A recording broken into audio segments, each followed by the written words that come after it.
12절 여호와의 천사가 대답하여 이르되 만군의 여호와여 여호와께서 언제까지 예루살렘과 유다 성읍들을 불쌍히 여기지 아니하시려니까. 이를 노하신 지 얼마가 됐다고요? 70년이 되었다. 마치 우리가 6.25 전쟁 발발 70년, 지난 70년을 우리가 생각하는 것 무리가 없다고 생각해요. 70년을 한번 연결해 보시고, 그 다음에 처음에 먼저 누가 말씀하십니까? 누가 이렇게, 이거 기도예요. 기도거든요. 여호와의 천사가 대답하되 만군의 하나님께 중보기도 하는 것이에요, 이것이. 그런데 이 여호와의 천사가 누구냐 하면, 제가 신학적으로 모든 것들을 총정리해 말씀을 드리는 거니까 여호와의 천사가 되어 있는데, 저기는 그냥 천사, 원업 천사가 아니고 TH, the 정관사가 붙어가지고 그 여호와의 천사, the angel of the Lord 이렇게 나옵니다. 그래서 구약에 보면 그 여호와의 천사, 정관사가 붙었을 때는 그 여호와의 천사는 구약에 나타난 예수 그리스도이십니다. 제가 처음부터 바로 제가 딱 집중해서 말씀드려요. 자, 이 여호와의 천사가 누구라고요? 예수 그리스도이시다. 참고로 여러분들 12절에 여호와의 천사가 있고 13절에 보면 뭐가 나오냐면 여호와께서 내게 말하는 천사가 있어요. 말하는 천사. 또 14절에도 보면 내게 말하는 천사가 있어요. 그러니까 여호와의 천사와 내게 말하는 천사는 구별이 되는 것이에요.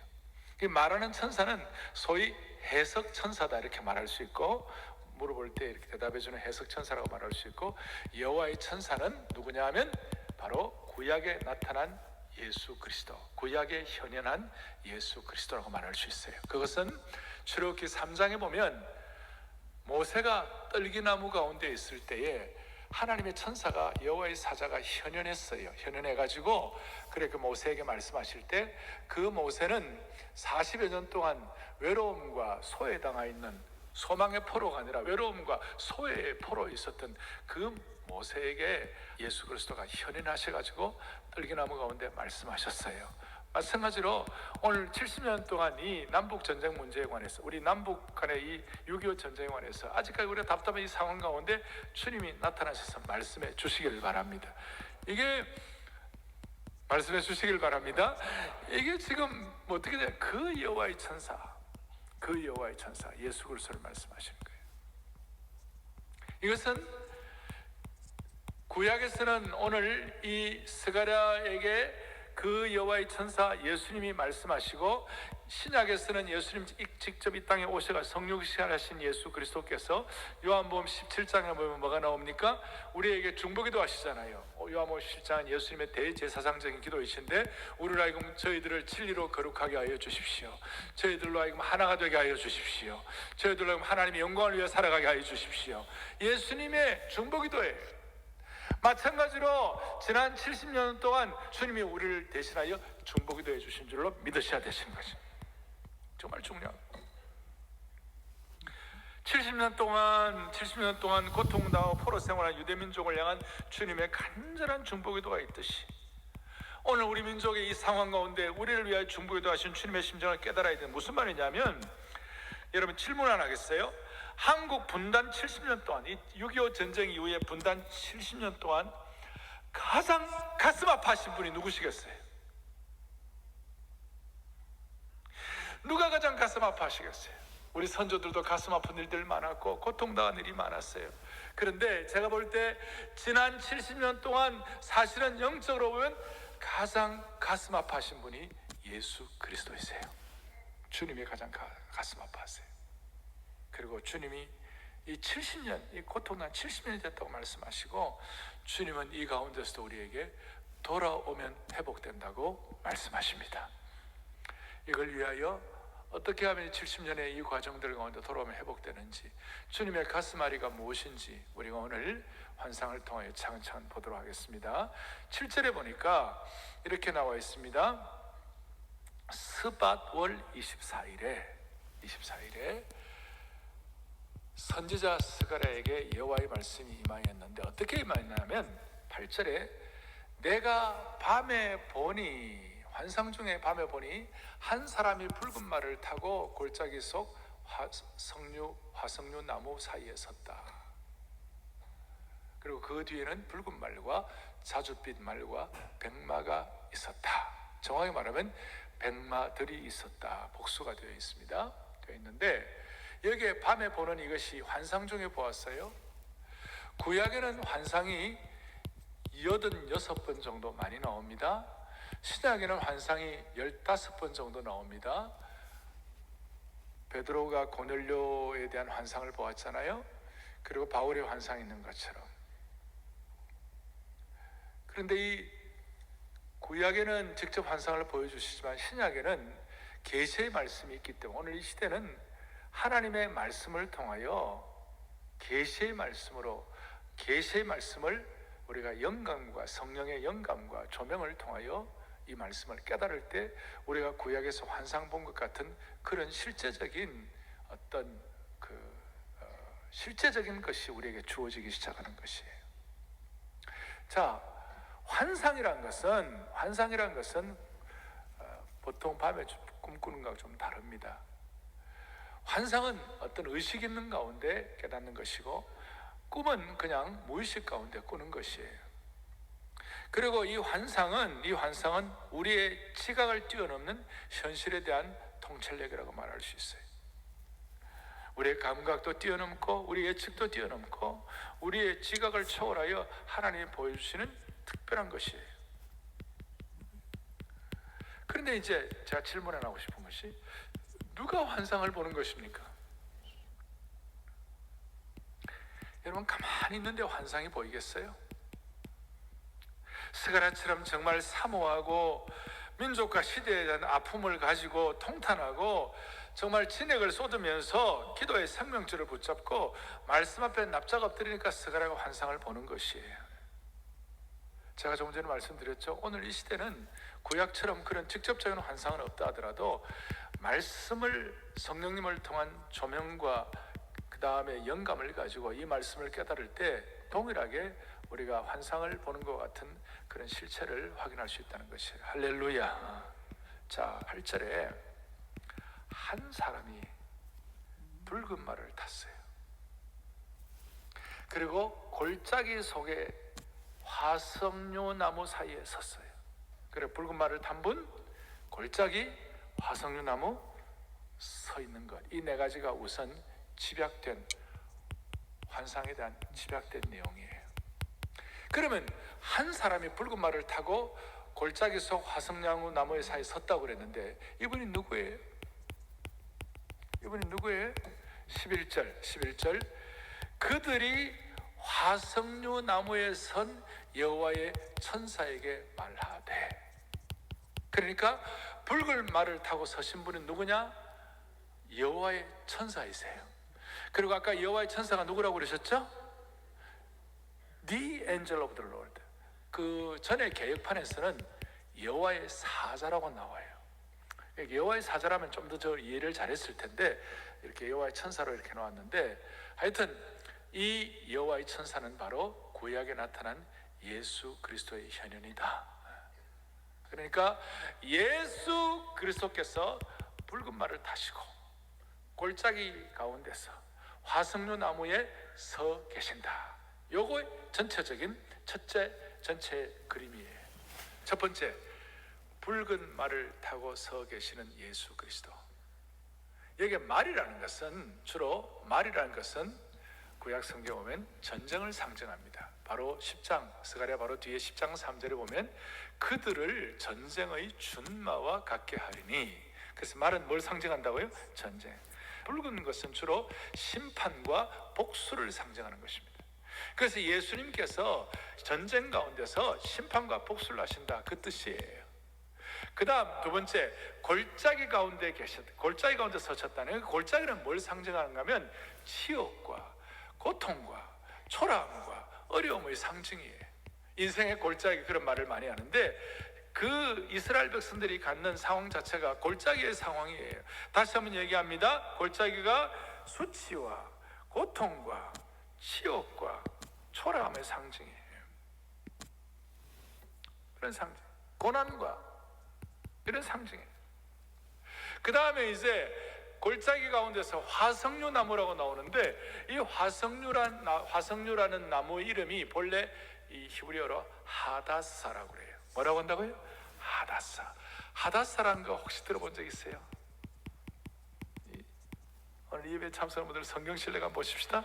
하다사, 에스더의 히브리 이름이 하다사였어요. 그러니까 유대 사람들은 이 하다사라는 이 화석류 나무를 굉장히 좋아했어요. 아주 향기가 있었고 그 다음에 풍성했어요. 그리고 그 하다사의 잎을 짓이기면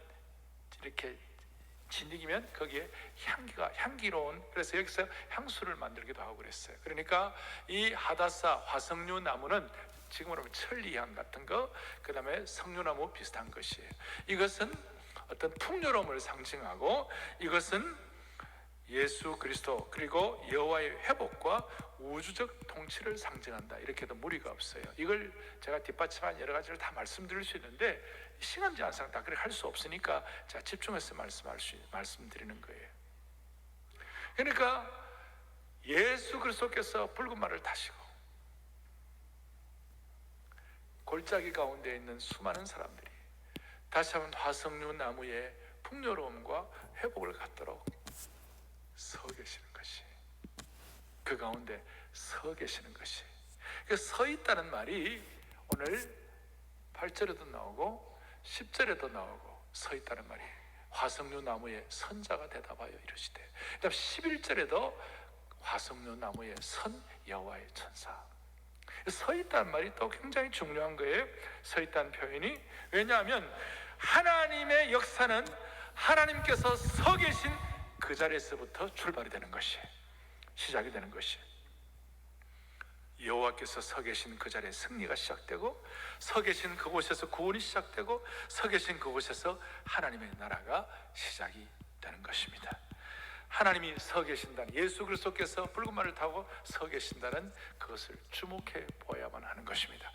우리 하박국 3장 6절에 보면 이렇게 나와 있습니다. 같이 보겠습니다.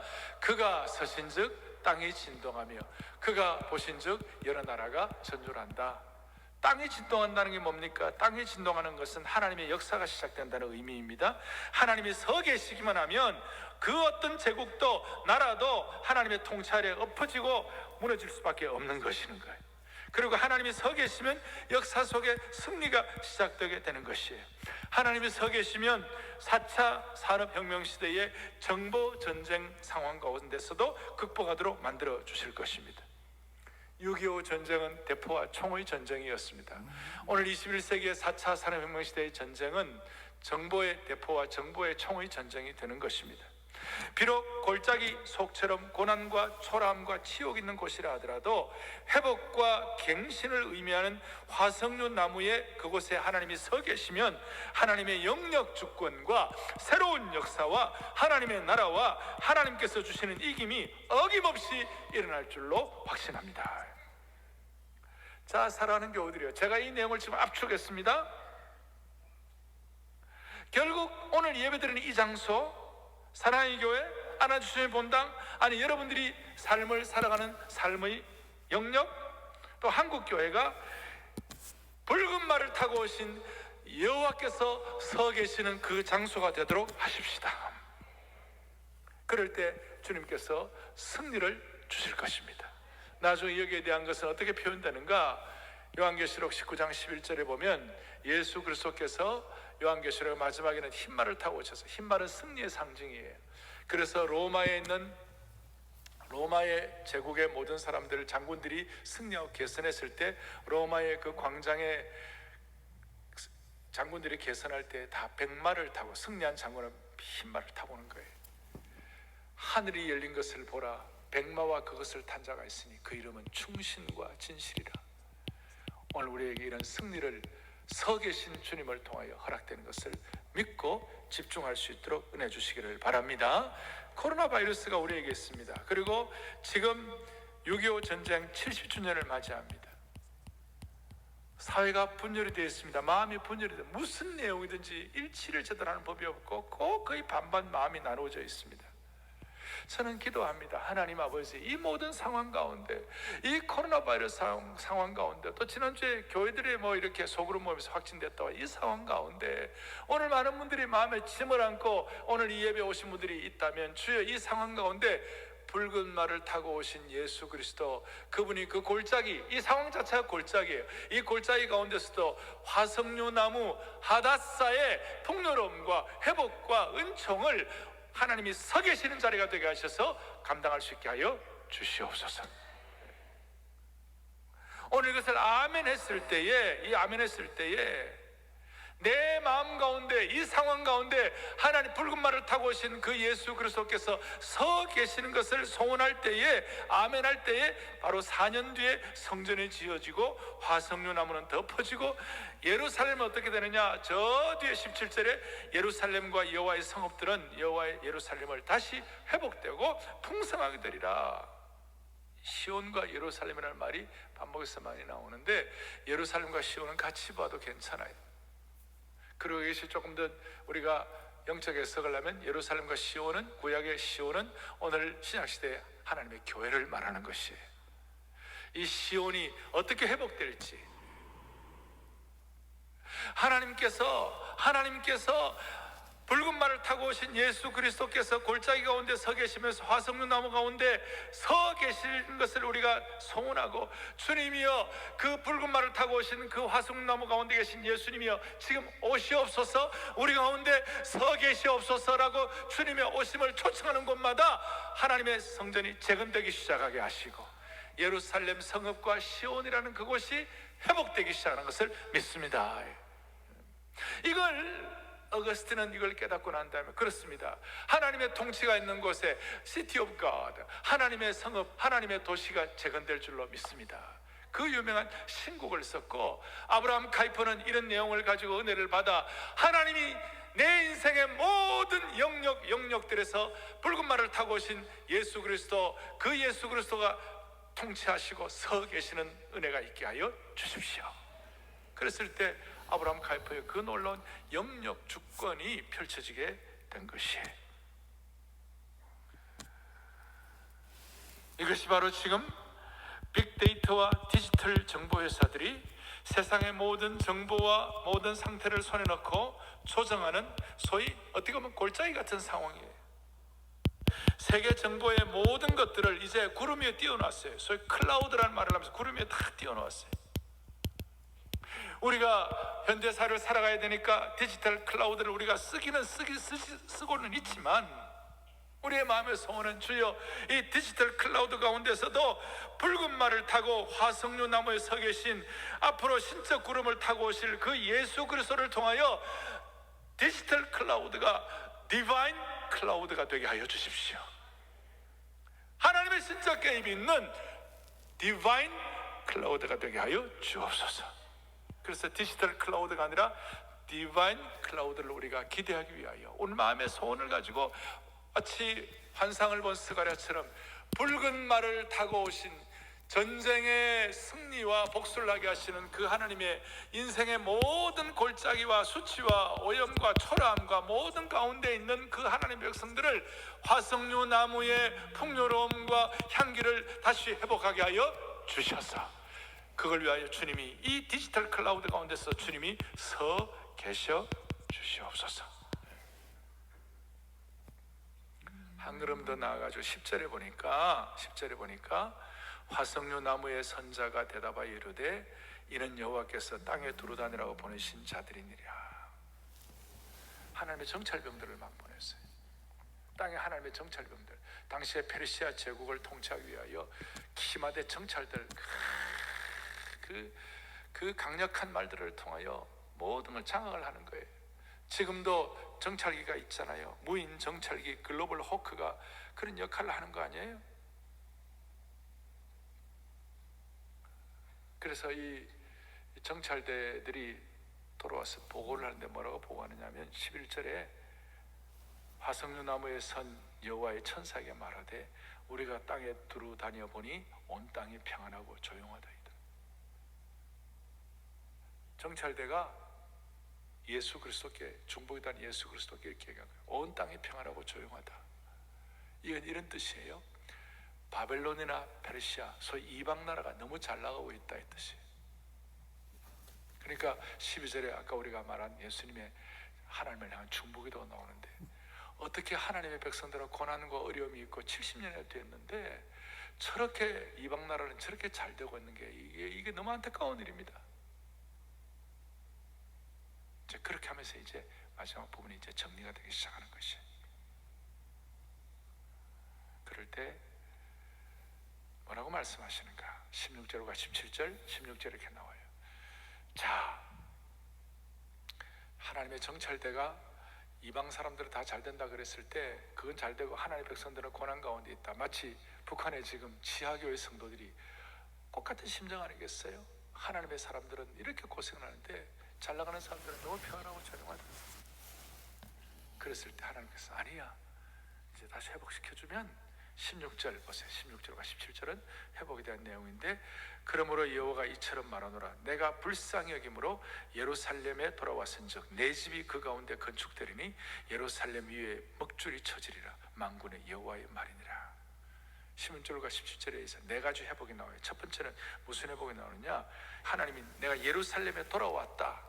그러니까 주님이 영광의 귀환을 하시는 거예요. 하나님이 귀환하시고 돌아올 때 성전이 완공될 것을 말씀하시는 것이죠. 하나님의 쉐키나의 영광이 회복되는 것입니다. 할렐루야. 그 다음에 16절 두 번째로는 내 집이 그 가운데 건축되리니, 실제로 거룩한 건축이 회복이 되는 것입니다.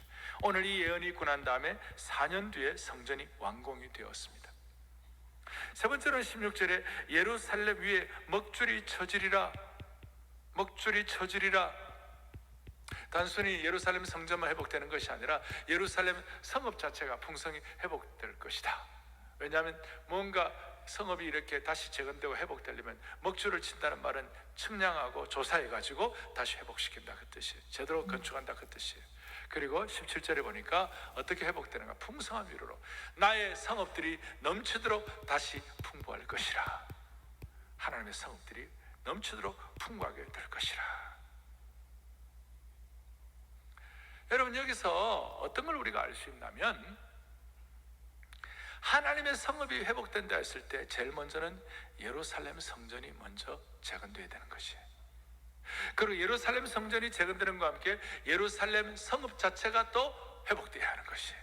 그리고 예루살렘 성읍이 회복되어야 유대민족 전체가 회복되기 시작하는 것이에요. 그러니까 예루살렘 성전의 회복이 없이는, 예루살렘 자체 회복이 없이는 유다민족의 회복이 되지 않는 것이에요. 이건 뭘 말하는가? 예루살렘 성전이나 시온이나 오늘날로 말하는 교회라고 말하는데, 오늘 이렇게 말할 수 있어요. 여러분, 교회가 회복되어야 서울이 회복되는 것입니다. 하나님의 교회가 회복되어야 서울이 회복되는 것입니다. 한국 교회가 회복되어야 이 민족이 회복되는 것입니다.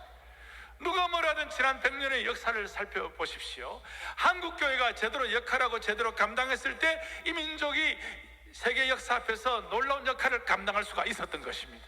주여, 예루살렘 성전을 회복하시고 예루살렘 성 전체를 회복하시고 유대민족을 회복시키시는 이 과정을 지키시는 하나님이시여, 먼저 하나님의 한국교회, 교회, 사랑의 교회와 하나님의 백성들, 또 보이지 않는 무형교회인 여러분들을 주님 회복시켜 주시기를 원하는 것이에요. 우리가 회복되어야 서울이 회복되는 것이에요. 서울이 회복되어야 한국이 회복되는 것이에요. 이런 차원에서 주여, 한국교회 회복되게 하여 주시옵시고, 코로나 바이러스 사태 가운데서도 붉은 말을 타고 골짜기에서 화석류 나무 사이에 서 계신 하나님, 우리가 믿사오니 주여 우리를 불쌍히 여겨 주시옵소서. 오늘 이 환상을 가지고 올바른 기도의 제목을 주님 앞에 올려드리기만 한다면 오늘 이 자리가 예루살렘과 시온이 회복되는 것처럼 하나님은 그렇게 우리를 만들어주셔서 서울을 회복시키시고 한국을 회복시켜 주시기를 소망하는 것이에요. 할렐루야. 자, 이걸 중요한 거. 이제 제가 여러분들 웬만한 오늘 그 첫 번째 환상의 웬만한 내용들을 다 말씀을 드렸어요. 그런데 이제 조금 더 제가 마무리를 하겠어요. 이걸 다 알아요. 이제 이렇게 기도하는 거예요. 그런데 이걸 제대로 하려면 우리가 영적인 능력이 있어야 되는 것이에요. 말로만 하면 안 되고 영적인 능력이 있어야 되고, 영적인 어떤 영적인 어떤 에너지가 있어요. 하나님이 주시는 힘이 있어야 되는 것이. 그걸 어떻게 우리가 우리 것으로 삼을 수가 있겠는가? 그것이 오늘 14절이에요. 14절을 잘 보시겠어요? 14절을 또박또박 같이 봅니다. 내게 말하는 천사가 내게 이르되 너는 외쳐 이르기를 크게요 만군의 여호와의 말씀에 내가 예루살렘을 위하여 시온을 위하여 크게 질투하며 이렇게 나와 있어요. 여기에 하나님에 대한 표현을 어떻게 하느냐? 하나님은 예루살렘과 시온을 위하여 크게 뭐 하시는 하나님이다? 질투하시는 하나님이시다.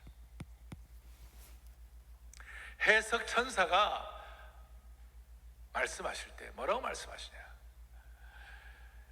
하나님은 만군의 여호와는 예루살렘과 시온을 위하여 크게 질투하시는 하나님이시다. 따라서 여러분과 제가 크게 질투하신 하나님을 제대로 깨달으면 오늘 우리가 선 자리가 회복의 자리가 될 수 있도록 영적인 능력을 주시는 것이에요. 여기 질투한다 했을 때에 이 질투라는 말이 히브리 원어로 카나라고 그래요. 카나, 질투하시기라는 말인데 이 카나가 뭐라고요? 질투가 뭐라고요? 카나다. 지난번에 우리 슈브 하면 돌아온다는 거 한 것처럼 카나, 질투라는 말을 여러분들이 이제 평생을 기억해야 하는데 이 카나 그랬을 때 소위 이제 일반적으로 우리가 인간적으로 심리학적으로 생각할 때는 무슨 뭐 시기, 분노, 질투 이런 게 별로 좋아 보이지 않잖아요. 그 우리가 인간적인 입장에서 보면 인간적인 입장에서 해석을 하면 이 질투란 말이 별로 좋아 보이지 않아요. 그런데 이 질투가 하나님께로 갔을 때 하나님께로 이 질투라는 용어가 갔을 때는 사실은 질투라기보다는 질투할 정도로 우리를 사랑하시는 하나님이심을 보여주시는 것이에요. 그래서 세번역 같은 데는 질투하신다 한 내용을 크게 질투한다는 말을 14절 뒷부분에 나는 예루살렘과 시온을 뭡니까? 몹시 사랑한다 이렇게 표현하고 있는 것이에요. 따라서 이 질투는 정서적인 언어라기보다는 하나님 편에 카나가 될 때에는 하나님 앞에 카나가 될 때는 이 질투가 행동 양식이 되는 것이에요. 그러니까 하나님이 질투한다 했을 때는 하나님은 반드시 하나님이 우리를 몹시 사랑하는 것을 행동으로 보여주시는 것이에요. 할렐루야. 하나님이 질투라는 말이 들어올 때마다 우리를 몹시 사랑하는 행동을 보여주신다. 그래서 하나님은 예루살렘을 위하여 시온을 위하여 크게 질투하신다. 따라서 우리가 질투라는 말이 어떤 심리적인 용어, 어떤 정서적인 용어 같지만 사실은 질투는 정서가 아니라 질투는 행동이다. 하나님의 질투 카나는 행동의 의미가 있다. 하나님의 카나는 정서보다는 어디에 의미가 있다고요? 행동의 의미가 있다. 다시 한번 하나님의 카나는 어떤 우리가 심적으로 느끼는 어떤 그런 정서적인 개념이라기보다도 뭐예요? 하나님의 행동. 여기에 대해서 뭐라고 설명하느냐? 열왕기하 19장 31절에 보니까 뭐라고 하나님의 행동에 대해서 뭐라고 얘기하느냐면 여호와의 열심히 이 일을 이루리라. 그래서 하나님의 카나, 하나님의 질투는 뭐와 관계가 되어 있는가? 결단과 열성과 열심과 관계가 되어 있습니다. 하나님이 질투하신다 그랬을 때 하나님 우리를 사랑하는 열심과 결단과 행동이 나오는 것이에요. 그래서 이 질투, 하나님의 질투가 있을 때마다 하나님의 결단과 행동과 하나님의 열심을 우리가 깨달을 수가 있는 것이에요. 오늘 이 하나님의 거룩한 질투와 행동이 하나님의 일을 이루는 줄을 믿습니다. 그럼 하나님이 왜 우리를 질투하실까? 저와 여러분과 하나님과의 관계가 어떠냐? 우리는 예수 그리스도의 피에 근거한 언약적 관계예요. 너무나 아주 독점적인 사랑의 관계예요. 그러니까 여러분들과 제가 하나님 외에 다른 것을 우선순위로 사랑하게 될 때 무슨 일이 벌어지는가? 하나님과의 나의 독점적인 사랑의 관계가 파괴되기 시작하는 거예요. 그걸 하나님은 견디시지 못하는 거예요. 그래 될 때 우리는 정말 어려워지기 때문에 하나님은 하나님과 우리와의 독점적인 사랑의 관계가 훼손되면 안 되니까 하나님은 거룩한 질투를 통하여 하나님의 열심을 통하여 우리를 고쳐주시기를 원하시는 것이에요. 따라서 R.T. 캔들 같은 분은 하나님의 질투가 우리를 어떻게 하는가 이렇게 설명하고 있어요. 또박또박 봅니다. 하나님의 질투는 우리의 삶에서 가장 좋은 것을 놓치지 않게 하여 스스로를 망하지 않도록 도와주는 안전장치와 같은 것이다. 그러니까 하나님의 거룩한 질투는 우리가 망하지 않도록, 우리가 하나님과의 독점적인 사랑의 관계가 파괴되지 않도록, 오염되지 않도록, 누추해지지 않도록, 부끄러워지지 않도록 하나님의 거룩한 질투를 통하여 우리가 보호되는 것이에요. 따라서 하나님의 거룩한 질투는 우리를 향한 안전장치이다, 그렇게 말할 수 있는 거예요.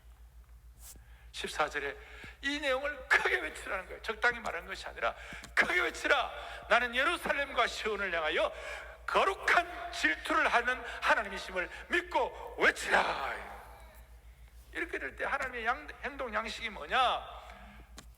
모세가 하나님 질투에 대해서 너무 깊이 깨닫고 신명기 4장 24절에 뭐라고 얘기하는가 보시겠습니다. 같이 보죠. 내 하나님 여호와는 소멸하는 불이시요 질투하신 하나님. 자, 이 질투라는 말은 정서라기보다도 뭐 관계 있다고요? 행동과 관계. 하나님의 행동은 뭐냐? 질투하시는 하나님일 때 소멸하는 불이 되시는 것이에요. 하나님이 소멸하는 불이 된다고 그랬을 때 이걸 부정적으로 보시면 안 돼요. 이것은 어떤 뜻이냐면요, 우리를 소멸시켜 가지고 우리를 무슨 죄로 만들어 가지고 싹 없앤다, 그런 뜻이 아니에요. 우리에게 무슨 벌을 주시기 위하여 막 하시는 그게 아니에요. 하나님은 질투하시는 하나님은 소멸하시는 불이 돼 가지고 우리를 깨끗하게 하시고 우리를 정화하게 하시고 우리를 보호하시는 것이에요. 이해가 되십니까? 이걸 여러분들이 잘 마음에 담으면 이것이 여러분들에게 능력이 되고 거룩한 에너지가 될 것입니다. 이 거룩한 에너지를 가지고 하나님 앞에 승리해야 합니다. 따라서 정리하면 이스라엘의 소망은 결국 하나님의 카나에 달려 있습니다. 이스라엘이 소망이 있느냐 없느냐, 저와 여러분들의 소망이 있느냐 없느냐는 결국 하나님의 거룩한 질투에 달려 있는 것이. 그러니까 우리가 돌아가면 회복된다고 했는데 그 회복의 진짜 원동력 중에 하나는, 그 회복의 진짜 원인 중에 하나는 하나님의 거룩한 질투에 있다는 것이. 이게 얼마나 역설적인지 몰라요. 하나님은 못 견뎌하세요. 우리가 하나님 외에 더 사랑하는 것이 있다든지, 우리가 하나님 외에 더 정신 넉넉한 것이 있다든지, 우리 하나님 외에 우리가 빠져있는 것이 있다 그랬을 때 우리 주님은 우리를 질투하시는 거예요. 어떨 때는 소멸하는 불로서 우리를 정화시켜 주시는 것이. 그 소멸하는 불로서의 과정이 바로 이스라엘 백성들의 70년 바벨론 고난의 시기였어요. 자, 그렇게 해가지고 15절에 보니까 안일한 여러 나라들 때문에 심히 진노한다 그랬어요. 나는 조금 노하였거늘 그들은 힘을 내고 고난을 더하였습니다. 이게 무슨 말인가 하면, 하나님이 이제 질투하시는 하나님이신데 정찰들을 보내가지고 아까 보니까 페르시아나 바벨론이나 잘 나가는 이런 나라들은 다 안일하고 평안한 거예요. 그런데 이스라엘 백성들은 고난 가운데 있는 거예요. 포로로 고난 가운데 있는 것이에요. 그리고 이 안일한 여러 나라들 때문에 심히죠. 그러니까 하나님이, 그런데 이 안일한 나라들, 잘 나가는 나라들에서 하나님이 진노한다 그러셨어요. 무슨 뜻인가 하면, 바벨론은 이스라엘을 징계하기 위한 도구가 되었어요. 방망이가 되고 매가 되어서 하나님의 매가 되었어요. 그런데 이 도구가 될 이런 나라들이 오버한 거예요. 그리고 설치기 시작한 거예요. 자기들이 최고라고 생각한 거예요. 하나님 그거 못 보시는 거지. 그리고 하나님 노하시는 거예요. 따라서 하나님의 질투와 붉은 말을 타고 서 계시고 화석나무 사이에 골짜기에 서 계시는 그 하나님, 이 하나님에 대한 뉴스, 하나님의 질투는 우리들에게는 굿뉴스고 이방 나라 잘 나가는 사람들에게는 배드뉴스예요. 우리가 하나님의 백성들이 고난당할 때에 세상에 바벨론 제국이나 잘 나가는 사람들이 평안하고 배 두드려가면서 잘 나가고 심지어 하나님의 백성들을 무시하고 더 징계를, 그러니까 하나님이 적당히 징계하라고 그러는데 이거 한 수 떠가지고 완전히 오버하고 완전히 그냥 나대고 있는 그런 경우 하나님은 그거 가만히 안 두신다는 거예요. 하나님의 교회가 부족하고 하나님의 교회가 정말 모자랄 때가 있어요. 어떨 때는 우리가 뭐 이렇게 공격을 당해도 싸다 그럴 때도 있을 수 있지만, 한결같이 하나님의 교회를 무시하고 하나님의 나라를 우습게 알고 하나님의 사람들을 오염시키고 모독하고 수치를 주고 그럴 때 하나님은 그거 가만히 안 두실 거예요. 결코 하나님은 가만히 두지 않으실 거예요.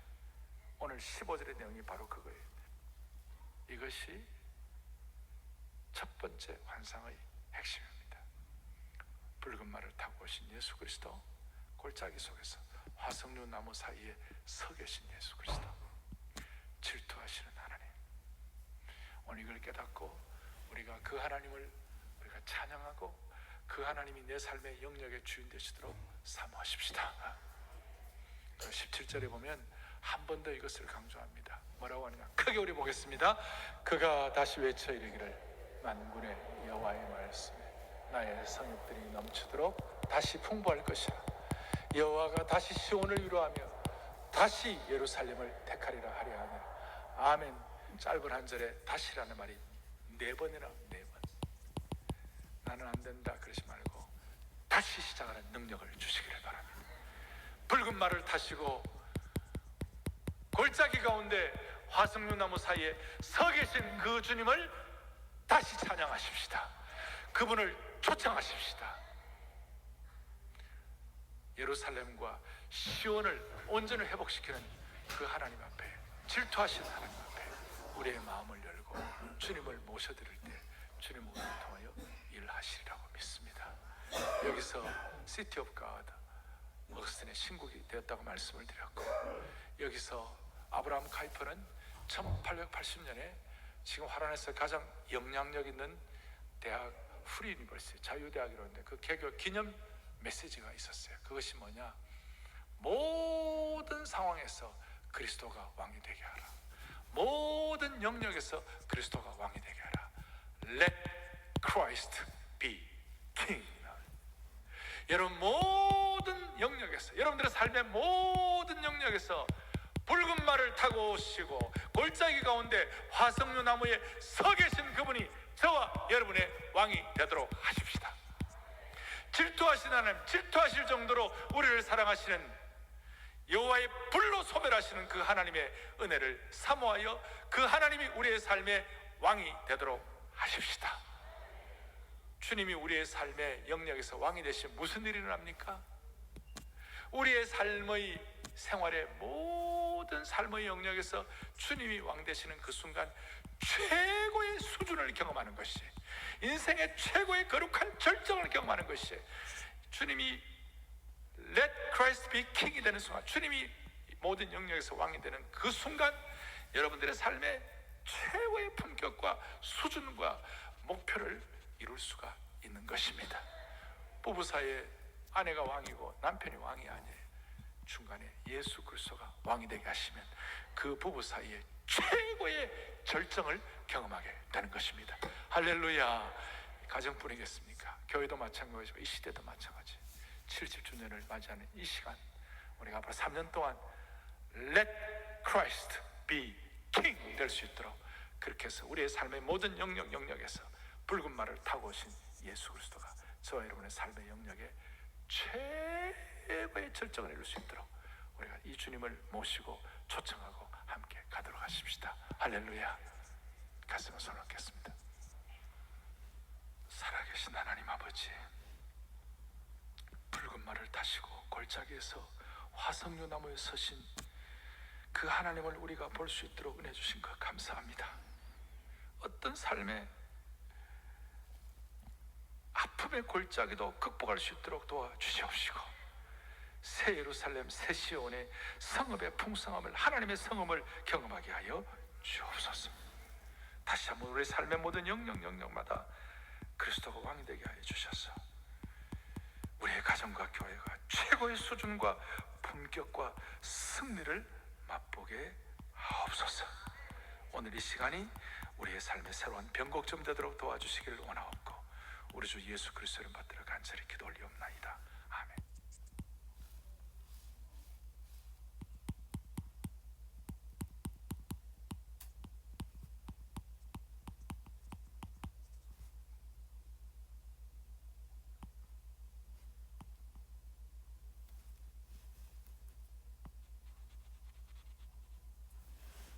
12절 여호와의 천사가 대답하여 이르되 만군의 여호와여 여호와께서 언제까지 예루살렘과 유다 성읍들을 불쌍히 여기지 아니하시려니까. 이를 노하신 지 얼마가 됐다고요? 70년이 되었다.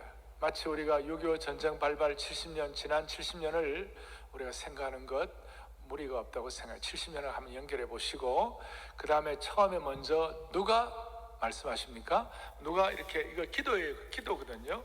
여호와의 천사가 대답하되 만군의 하나님께 중보기도 하는 것이에요. 이것이. 그런데 이 여호와의 천사가 누구냐 하면, 제가 신학적으로 모든 것들을 총정리해 말씀을 드리는 거니까 여호와의 천사가 되어 있는데, 저기는 그냥 천사, 원업 천사가 아니고 TH, the 정관사가 붙어가지고 그 여호와의 천사, the angel of the Lord 이렇게 나옵니다. 그래서 구약에 보면 그 여호와의 천사, 정관사가 붙었을 때는 그 여호와의 천사는 구약에 나타난 예수 그리스도이십니다. 제가 처음부터 바로 제가 딱 집중해서 말씀드려요. 자, 이 여호와의 천사가 누구라고요? 예수 그리스도시다. 참고로 여러분들 12절에 여호와의 천사가 있고 13절에 보면 뭐가 나오냐면 여호와께서 내게 말하는 천사가 있어요. 말하는 천사. 또 14절에도 보면 내게 말하는 천사가 있어요. 그러니까 여호와의 천사와 내게 말하는 천사는 구별이 되는 것이에요.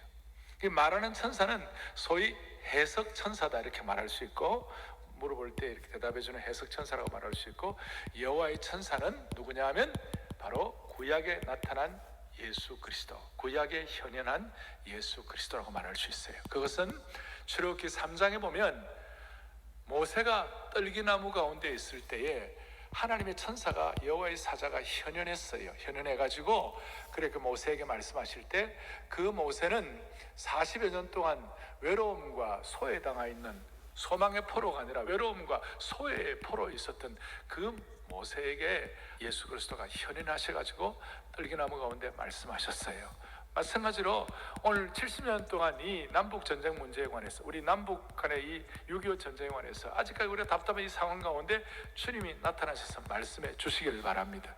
이게 말씀해 주시길 바랍니다.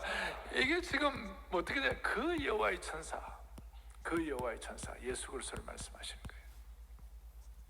이것은 구약에서는 오늘 이 스가랴에게 그 여호와의 천사 예수님이 말씀하시고, 신약에서는 예수님 직접 이 땅에 오셔가 성육신하신 예수 그리스도께서 요한복음 17장에 보면 뭐가 나옵니까?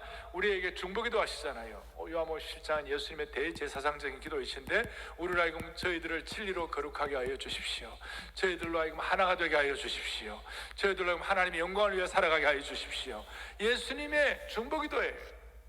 마찬가지로 지난 70년 동안 주님이 우리를 대신하여 중보기도 해주신 줄로 믿으셔야 되시는 거죠. 정말 중요합니다.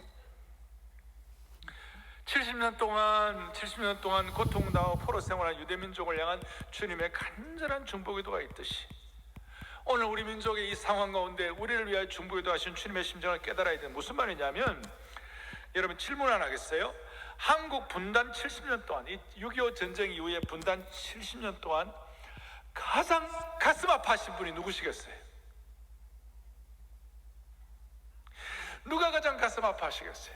우리 선조들도 가슴 아픈 일들 많았고 고통당한 일이 많았어요. 그런데 제가 볼 때 지난 70년 동안 사실은 영적으로 보면 가장 가슴 아파하신 분이 예수 그리스도이세요. 주님이 가장 가슴 아파하세요. 그리고 주님이 이 70년, 이 고통난 70년이 됐다고 말씀하시고, 주님은 이 가운데서도 우리에게 돌아오면 회복된다고 말씀하십니다. 이걸 위하여 어떻게 하면 70년의 이 과정들 가운데 돌아오면 회복되는지, 주님의 가슴앓이가 무엇인지 우리가 오늘 환상을 통하여 차근차근 보도록 하겠습니다. 7절에 보니까 이렇게 나와 있습니다. 스밧월 24일에 선지자 스가랴에게 여호와의 말씀이 임하였는데, 어떻게 임하였냐면 8절에 내가 밤에 보니, 환상 중에 밤에 보니 한 사람이 붉은 말을 타고 골짜기 속 화석류 나무 사이에 섰다. 그리고 그 뒤에는 붉은 말과 자줏빛 말과 백마가 있었다. 정확히 말하면 백마들이 있었다. 복수가 되어 있습니다. 되어 있는데 여기에 밤에 보는 이것이 환상 중에 보았어요. 구약에는 환상이 86번 정도 많이 나옵니다. 신약에는 환상이 15번 정도 나옵니다. 베드로가 고넬료에 대한 환상을 보았잖아요. 그리고 바울의 환상이 있는 것처럼. 그런데 이 구약에는 직접 환상을 보여주시지만 신약에는 계시의 말씀이 있기 때문에 오늘 이 시대는 하나님의 말씀을 통하여 계시의 말씀으로 계시의 말씀을 우리가 영감과 성령의 영감과 조명을 통하여 이 말씀을 깨달을 때 우리가 구약에서 환상 본 것 같은 그런 실제적인 어떤 실제적인 것이 우리에게 주어지기 시작하는 것이에요. 자, 환상이란 것은 보통 밤에 꿈꾸는 것과 좀 다릅니다. 환상은 어떤 의식 있는 가운데 깨닫는 것이고 꿈은 그냥 무의식 가운데 꾸는 것이에요. 그리고 이 환상은 우리의 지각을 뛰어넘는 현실에 대한 통찰력이라고 말할 수 있어요. 우리의 감각도 뛰어넘고 우리의 예측도 뛰어넘고 우리의 지각을 초월하여 하나님이 보여주시는 특별한 것이에요. 그런데 이제 제가 질문 하나 하고 싶은 것이 누가 환상을 보는 것입니까? 여러분 가만히 있는데 환상이 보이겠어요? 스가랴처럼 정말 사모하고 민족과 시대에 대한 아픔을 가지고 통탄하고 정말 진액을 쏟으면서 기도의 생명줄을 붙잡고 말씀 앞에 납작 엎드리니까 스가랴가 환상을 보는 것이에요. 제가 조금 전에 말씀드렸죠. 오늘 이 시대는 구약처럼 그런 직접적인 환상은 없다 하더라도 말씀을 성령님을 통한 조명과 그 다음에 영감을 가지고 이 말씀을 깨달을 때 동일하게 우리가 환상을 보는 것 같은 그런 실체를 확인할 수 있다는 것이에요. 할렐루야. 자, 8절에 한 사람이 붉은 말을 탔어요. 그리고 골짜기 속에 화석류 나무 사이에 섰어요. 그래 붉은 말을 탄 분, 골짜기, 화석류 나무 서 있는 것. 이 네 가지가 우선 집약된 환상에 대한 집약된 내용이에요. 그러면 한 사람이 붉은 말을 타고 골짜기 속 화석류 나무의 사이에 섰다고 그랬는데 이분이 누구예요? 11절 그들이 화석류 나무에 선 여호와의 천사에게 말하되. 그러니까 붉은 말을 타고 서신 분은 누구냐? 여호와의 천사이세요. 그리고 아까 여호와의 천사가 누구라고 그러셨죠? The angel of the Lord. 그 전에 개혁판에서는 여호와의 사자라고 나와요. 여호와의 사자라면 좀 더 저 이해를 잘했을 텐데 이렇게 여호와의 천사로 이렇게 나왔는데 하여튼 이 여호와의 천사는 바로 구약에 나타난 예수 그리스도의 현현이다. 그러니까 예수 그리스도께서 붉은 말을 타시고 골짜기 가운데서 화석류 나무에 서 계신다. 요거 전체적인 전체 그림이에요. 첫 번째, 붉은 말을 타고 서 계시는 예수 그리스도. 여기 말이라는 것은 구약 성경에 보면 전쟁을 상징합니다. 바로 10장 스가랴 바로 뒤에 10장 3절에 보면 그들을 전쟁의 준마와 같게 하리니. 그래서 말은 뭘 상징한다고요? 전쟁. 붉은 것은 주로 심판과 복수를 상징하는 것입니다. 그래서 예수님께서 전쟁 가운데서 심판과 복수를 하신다, 그 뜻이에요. 그 다음 두 번째, 골짜기 가운데 서셨다는. 골짜기는 뭘 상징하는가 하면 치욕과 고통과 초라함과 어려움의 상징이에요. 인생의 골짜기, 그런 말을 많이 하는데 그 이스라엘 백성들이 갖는 상황 자체가 골짜기의 상황이에요. 다시 한번 얘기합니다. 골짜기가 수치와 고통과 치욕과 초라함의 상징이에요. 그런 상징, 고난과 이런 상징이에요. 그 다음에 이제 골짜기 가운데서 화석류 나무라고 나오는데, 이 화석류라는 나무 이름이 본래 이 히브리어로 하다사라고 그래요. 뭐라고 한다고요? 하다사. 하다사라는 거 혹시 들어본 적 있어요? 오늘 예배 참석하는 분들 성경 신뢰가 보십시다. 하다사, 에스더의 히브리 이름이 하다사였어요. 그러니까 유대 사람들은 이 하다사라는 이 화석류 나무를 굉장히 좋아했어요. 아주 향기가 있었고 그 다음에 풍성했어요. 그리고 그 하다사의 잎을 이렇게 진익이면 거기에 향기로운, 그래서 여기서 향수를 만들기도 하고 그랬어요. 그러니까 이 하다사 화석류 나무는 지금으로 보면 천리향 같은 거, 그 다음에 석류나무 비슷한 것이에요. 이것은 어떤 풍요로움을 상징하고, 이것은 예수 그리스도 그리고 여호와의 회복과 우주적 통치를 상징한다. 이렇게도 무리가 없어요. 이걸 제가 뒷받침한 여러 가지를 다 말씀드릴 수 있는데 시간 제한상 다 그렇게 할 수 없으니까 제가 집중해서 말씀드리는 거예요. 그러니까 예수 그리스도께서 붉은 말을 타시고 골짜기 가운데 있는 수많은 사람들이 다시 한번 화석류 나무의 풍요로움과 회복을 갖도록 서 계시는 것이, 그 가운데 서 계시는 것이, 서 있다는 말이 오늘 8절에도 나오고 10절에도 나오고, 서 있다는 말이 화석류 나무에 선자가 대답하여 이르시되, 그다음 11절에도 화석류 나무에 선 여호와의 천사. 서 있다는 말이 또 굉장히 중요한 거예요. 서 있다는 표현이.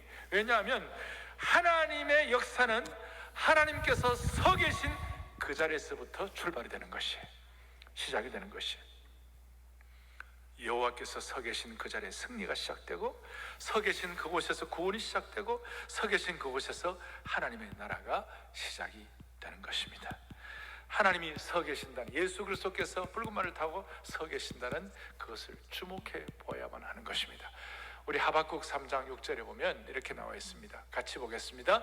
그가 서신즉 땅이 진동하며 그가 보신즉 여러 나라가 전율한다. 땅이 진동한다는 게 뭡니까? 땅이 진동하는 것은 하나님의 역사가 시작된다는 의미입니다. 하나님이 서 계시기만 하면 그 어떤 제국도 나라도 하나님의 통치 아래 엎어지고 무너질 수밖에 없는 것이는 거예요. 그리고 하나님이 서 계시면 역사 속에 승리가 시작되게 되는 것이에요. 하나님이 서 계시면 4차 산업혁명 시대의 정보 전쟁 상황 가운데서도 극복하도록 만들어 주실 것입니다. 6.25 전쟁은 대포와 총의 전쟁이었습니다. 오늘 21세기의 4차 산업혁명 시대의 전쟁은 정보의 대포와 정보의 총의 전쟁이 되는 것입니다. 비록 골짜기 속처럼 고난과 초라함과 치욕 있는 곳이라 하더라도 회복과 갱신을 의미하는 화석류 나무에 그곳에 하나님이 서 계시면 하나님의 영역 주권과 새로운 역사와 하나님의 나라와 하나님께서 주시는 이김이 어김없이 일어날 줄로 확신합니다. 자, 사랑하는 교우들이요, 제가 이 내용을 지금 압축했습니다.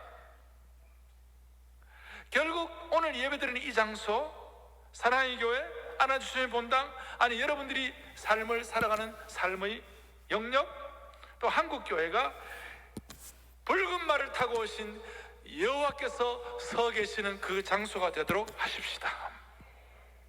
그럴 때 주님께서 승리를 주실 것입니다. 나중에 여기에 대한 것은 어떻게 표현되는가? 요한계시록 19장 11절에 보면 예수 그리스도께서 요한계시록 마지막에는 흰말을 타고 오셔서, 흰말은 승리의 상징이에요. 그래서 로마의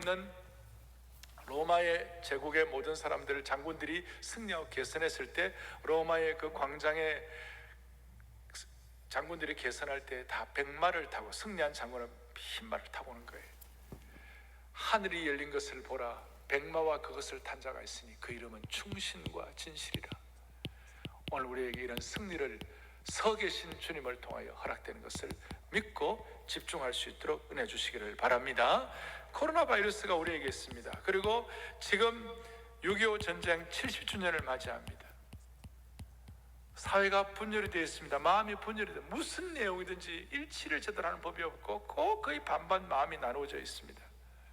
저는 기도합니다. 하나님 아버지, 이 모든 상황 가운데, 이 코로나 바이러스 상황 가운데, 또 지난주에 교회들이 뭐 이렇게 소그룹 모임에서 확진됐다와 이 상황 가운데 오늘 많은 분들이 마음에 짐을 안고 오늘 이 예배 오신 분들이 있다면, 주여 이 상황 가운데 붉은 말을 타고 오신 예수 그리스도, 그분이 그 골짜기, 이 상황 자체가 골짜기예요. 이 골짜기 가운데서도 화석류 나무 하닷사의 풍요로움과 회복과 은총을 하나님이 서 계시는 자리가 되게 하셔서 감당할 수 있게 하여 주시옵소서.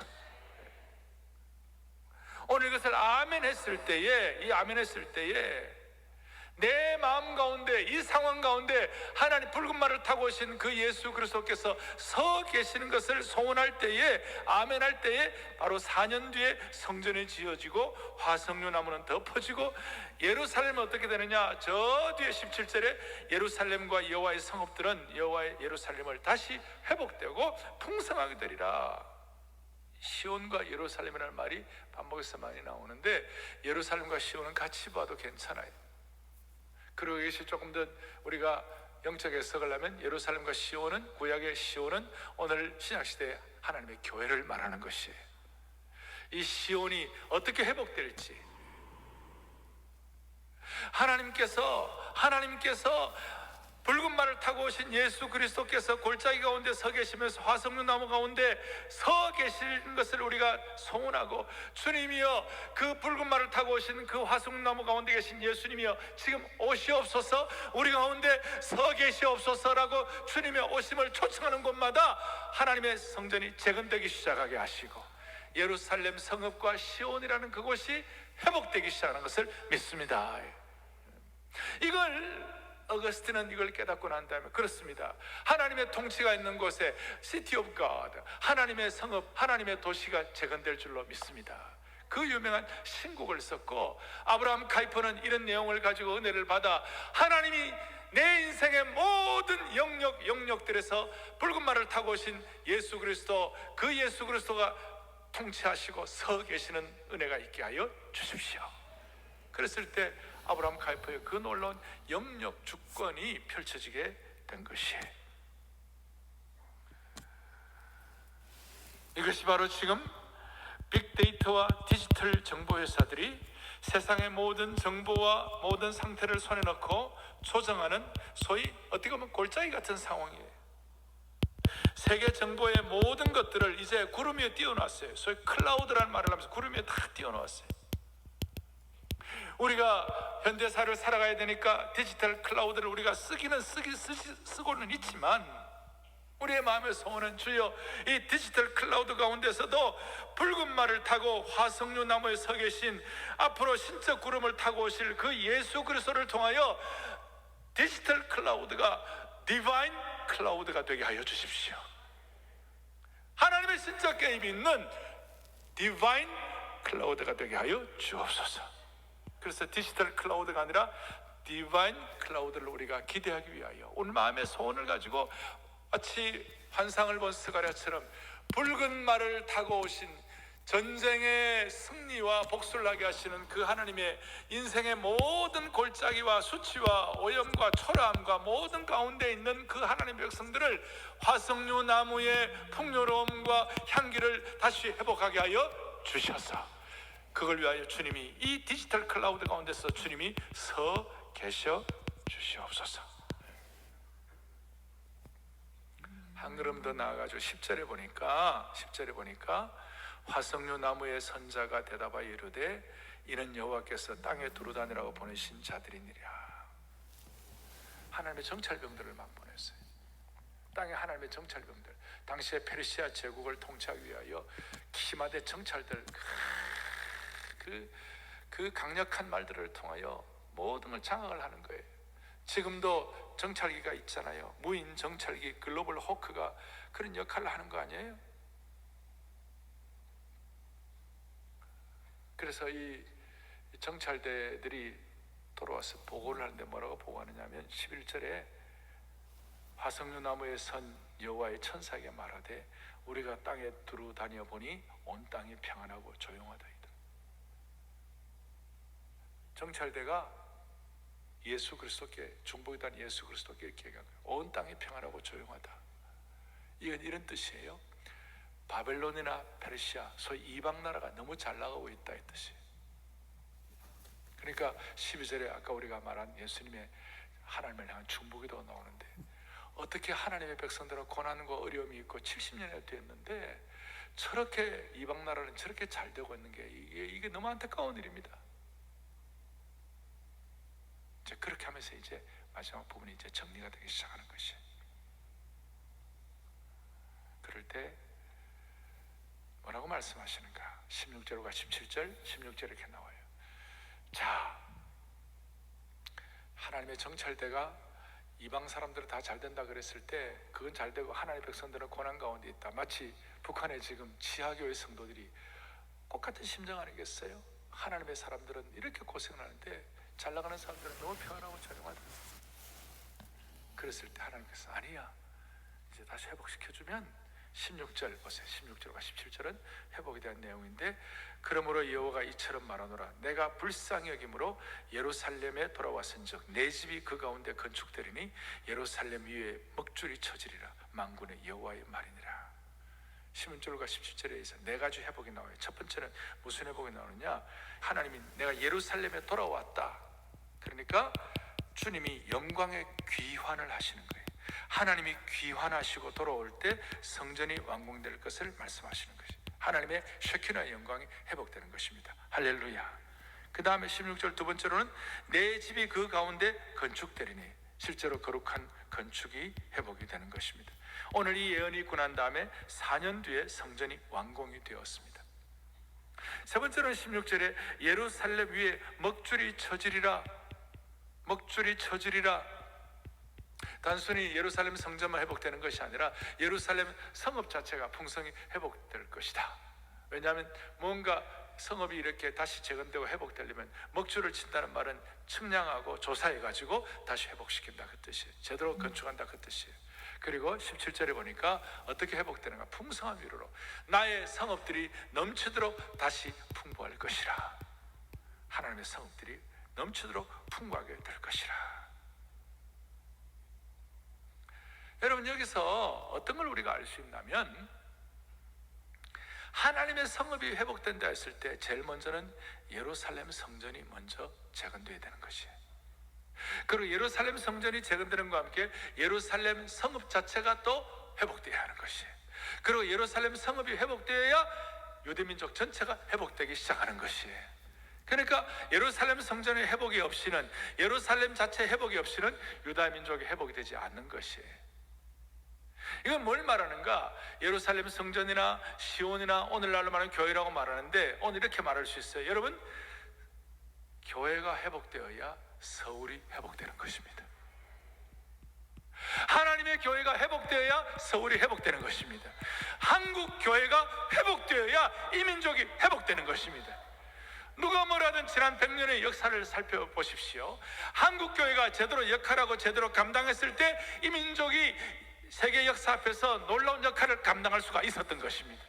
주여, 예루살렘 성전을 회복하시고 예루살렘 성 전체를 회복하시고 유대민족을 회복시키시는 이 과정을 지키시는 하나님이시여, 먼저 하나님의 한국교회, 교회, 사랑의 교회와 하나님의 백성들, 또 보이지 않는 무형교회인 여러분들을 주님 회복시켜 주시기를 원하는 것이에요. 우리가 회복되어야 서울이 회복되는 것이에요. 서울이 회복되어야 한국이 회복되는 것이에요. 이런 차원에서 주여, 한국교회 회복되게 하여 주시옵시고, 코로나 바이러스 사태 가운데서도 붉은 말을 타고 골짜기에서 화석류 나무 사이에 서 계신 하나님, 우리가 믿사오니 주여 우리를 불쌍히 여겨 주시옵소서. 오늘 이 환상을 가지고 올바른 기도의 제목을 주님 앞에 올려드리기만 한다면 오늘 이 자리가 예루살렘과 시온이 회복되는 것처럼 하나님은 그렇게 우리를 만들어주셔서 서울을 회복시키시고 한국을 회복시켜 주시기를 소망하는 것이에요. 할렐루야. 자, 이걸 중요한 거. 이제 제가 여러분들 웬만한 오늘 그 첫 번째 환상의 웬만한 내용들을 다 말씀을 드렸어요. 그런데 이제 조금 더 제가 마무리를 하겠어요. 이걸 다 알아요. 이제 이렇게 기도하는 거예요. 그런데 이걸 제대로 하려면 우리가 영적인 능력이 있어야 되는 것이에요. 말로만 하면 안 되고 영적인 능력이 있어야 되고, 영적인 어떤 영적인 어떤 에너지가 있어요. 하나님이 주시는 힘이 있어야 되는 것이. 그걸 어떻게 우리가 우리 것으로 삼을 수가 있겠는가? 그것이 오늘 14절이에요. 14절을 잘 보시겠어요? 14절을 또박또박 같이 봅니다. 내게 말하는 천사가 내게 이르되 너는 외쳐 이르기를 크게요 만군의 여호와의 말씀에 내가 예루살렘을 위하여 시온을 위하여 크게 질투하며 이렇게 나와 있어요. 여기에 하나님에 대한 표현을 어떻게 하느냐? 하나님은 예루살렘과 시온을 위하여 크게 뭐 하시는 하나님이다? 질투하시는 하나님이시다. 해석 천사가 말씀하실 때 뭐라고 말씀하시냐? 하나님은 만군의 여호와는 예루살렘과 시온을 위하여 크게 질투하시는 하나님이시다. 따라서 여러분과 제가 크게 질투하신 하나님을 제대로 깨달으면 오늘 우리가 선 자리가 회복의 자리가 될 수 있도록 영적인 능력을 주시는 것이에요. 여기 질투한다 했을 때에 이 질투라는 말이 히브리 원어로 카나라고 그래요. 카나, 질투하시기라는 말인데 이 카나가 뭐라고요? 질투가 뭐라고요? 카나다. 지난번에 우리 슈브 하면 돌아온다는 거 한 것처럼 카나, 질투라는 말을 여러분들이 이제 평생을 기억해야 하는데 이 카나 그랬을 때 소위 이제 일반적으로 우리가 인간적으로 심리학적으로 생각할 때는 무슨 뭐 시기, 분노, 질투 이런 게 별로 좋아 보이지 않잖아요. 그 우리가 인간적인 입장에서 보면 인간적인 입장에서 해석을 하면 이 질투란 말이 별로 좋아 보이지가 않아요. 그런데 이 질투가 하나님께로 갔을 때 하나님께로 이 질투라는 용어가 갔을 때는 사실은 질투라기보다는 질투할 정도로 우리를 사랑하시는 하나님이심을 보여주시는 것이에요. 그래서 세번역 같은 데는 질투하신다 한 내용을 크게 질투한다는 말을 14절 뒷부분에 나는 예루살렘과 시온을 뭡니까? 몹시 사랑한다 이렇게 표현하고 있는 것이에요. 따라서 이 질투는 정서적인 언어라기보다는 하나님 편에 카나가 될 때에는 하나님 앞에 카나가 될 때는 이 질투가 행동 양식이 되는 것이. 그러니까 하나님이 질투한다 했을 때는 하나님은 반드시 하나님이 우리를 몹시 사랑하는 것을 행동으로 보여주시는 것이. 할렐루야. 하나님이 질투라는 말이 들어올 때마다 우리를 몹시 사랑하는 행동을 보여주신다. 그래서 하나님은 예루살렘을 위하여 시온을 위하여 크게 질투하신다.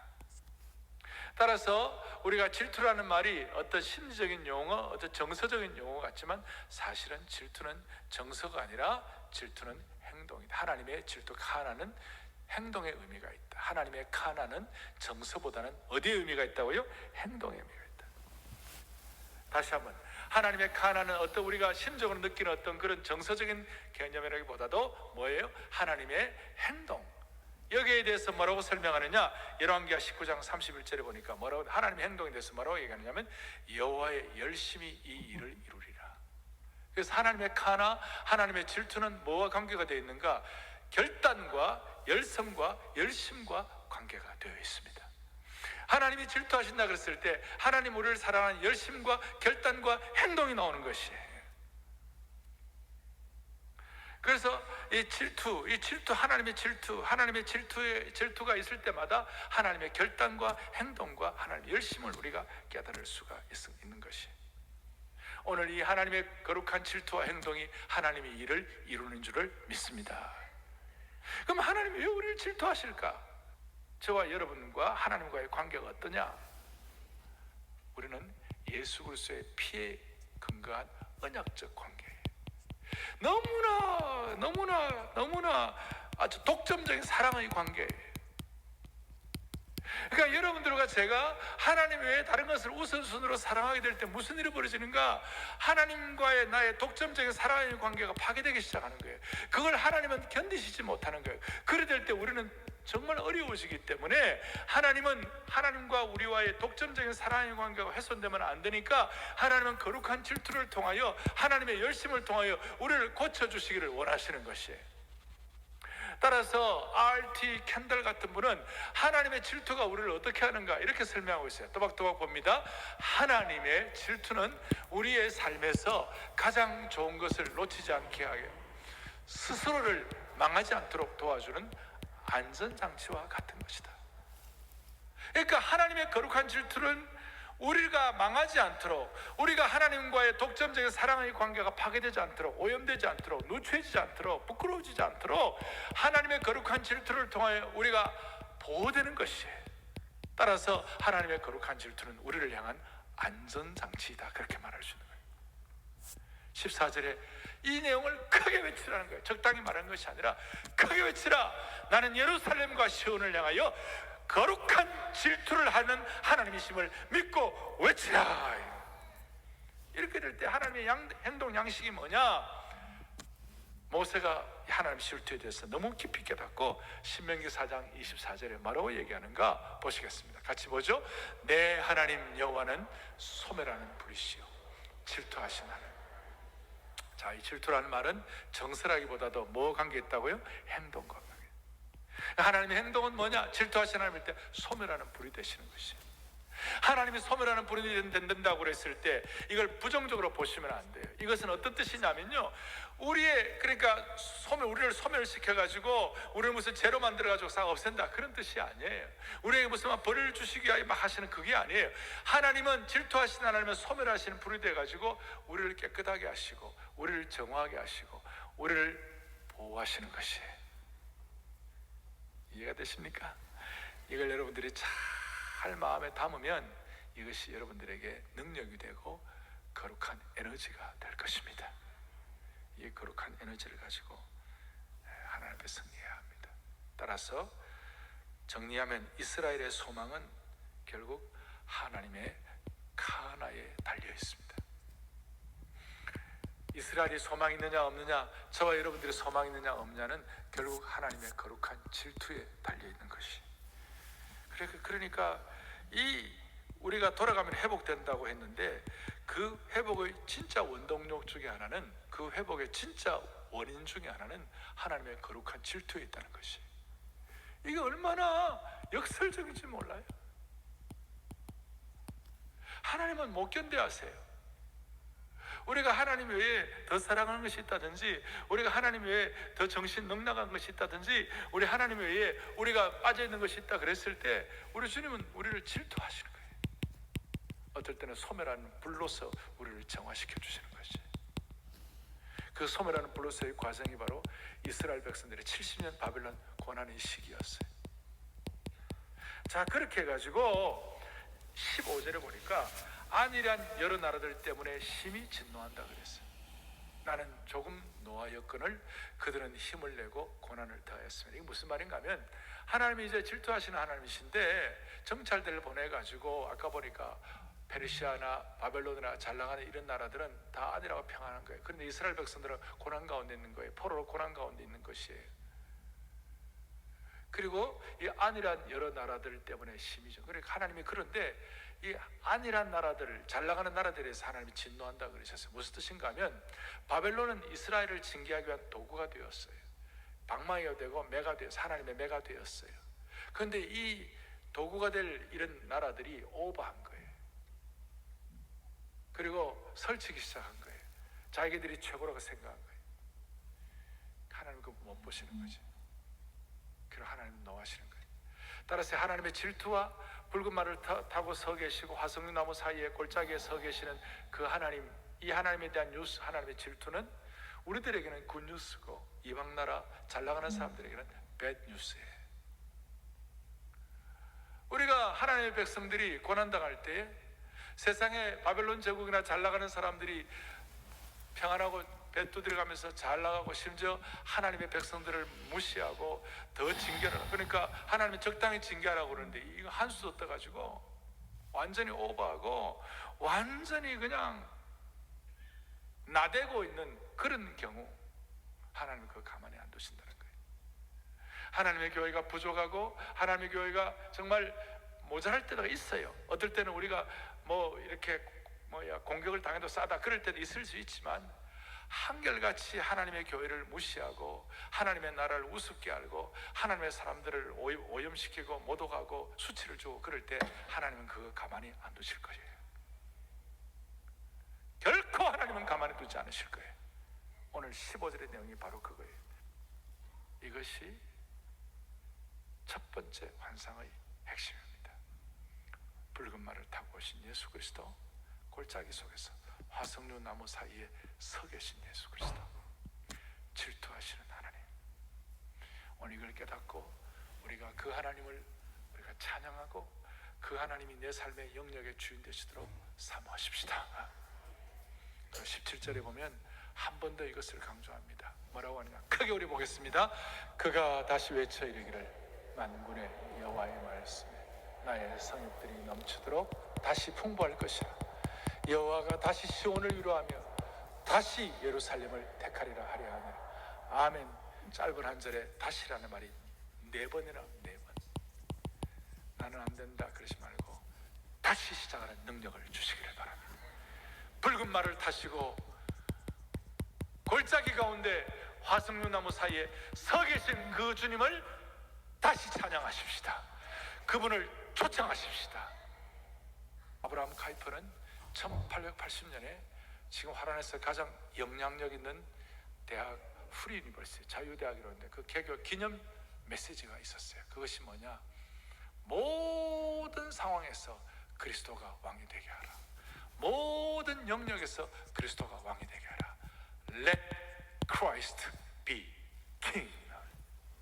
여러분 모든 영역에서, 여러분들의 삶의 모든 영역에서 붉은 말을 타고 오시고 골짜기 가운데 화석류 나무에 서 계신 그분이 저와 여러분의 왕이 되도록 하십시다. 질투하시는 하나님, 질투하실 정도로 우리를 사랑하시는 여호와의 불로 소멸하시는 그 하나님의 은혜를 사모하여 그 하나님이 우리의 삶의 왕이 되도록 하십시다. 주님이 우리의 삶의 영역에서 왕이 되시면 무슨 일이 일어납니까?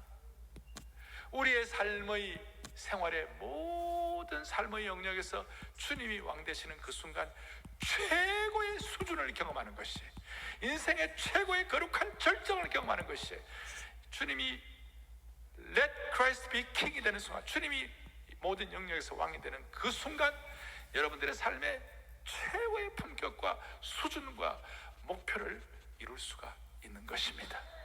부부 사이에 아내가 왕이고 남편이 왕이 아니에요. 중간에 예수 그리스도가 왕이 되게 하시면 그 부부 사이에 최고의 절정을 경험하게 되는 것입니다. 할렐루야. 가정뿐이겠습니까? 교회도 마찬가지고 이 시대도 마찬가지.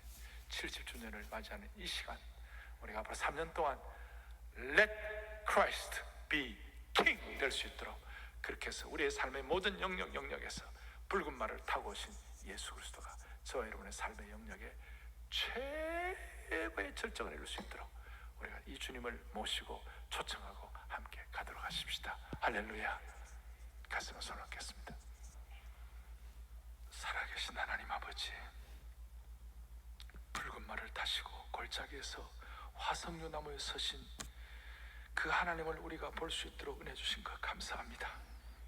어떤 삶의 아픔의 골짜기도 극복할 수 있도록 도와주시옵시고 새 예루살렘, 새 시온의 성읍의 풍성함을, 하나님의 성음을 경험하게 하여 주옵소서. 다시 한번 우리 삶의 모든 영역마다 그리스도가 왕이 되게 하여 주셔서 우리의 가정과 교회가 최고의 수준과 품격과 승리를 맛보게 하옵소서. 오늘 이 시간이 우리의 삶의 새로운 변곡점 되도록 도와주시기를 원하옵고 우리 주 예수 그리스도를 받들어 간절히 기도 올리옵나이다. 아멘.